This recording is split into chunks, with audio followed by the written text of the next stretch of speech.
Nakahanda na ang Quezon Police Provincial Office sa posibleng pananalasa ng Bagyong Opong na kasalukuyang binabantayan ng mga otoridad. Ayon sa pamunuan ng Quezon PPO, nakaalerto na ang kanilang mga tauhan na nakatalaga bilang Reactionary Standby Support Force o RSSF.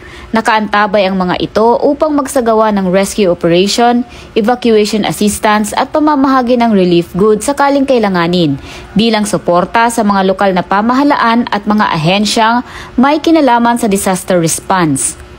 Kasabay nito, tiniyak ng PPO na nakaposisyon na rin ang mga police station sa buong lalawigan para sa agarang pagresponde sakaling magkaroon ng pagbaha, landslide o iba pang insidente dulot ng bagyo. Patuloy din ang paalala ng Quezon PPO sa publiko na makinig at sumunod sa mga abiso ng kanilang mga LGU, maging mapagmatsyag sa kanilang kapaligiran at agad na iulat sa mga otoridad ang anumang emergency o kahina-hinalang sitwasyon.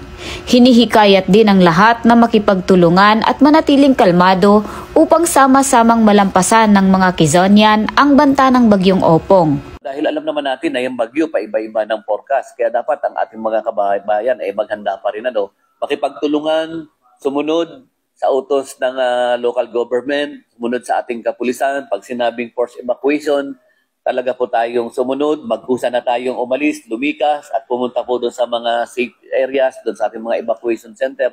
Dahil alam naman po natin na napakahirap kapag naandyan na yung bagyo, tsaka pa namin kayo i-rescue. Saka pa kayo i-rescue ng ating mga LGUs. Sa huli, muling iginiit ng Quezon PPO na hindi lamang ito laban ng pamahalaan, kundi laban na dapat sabayang harapin ng buong komunidad.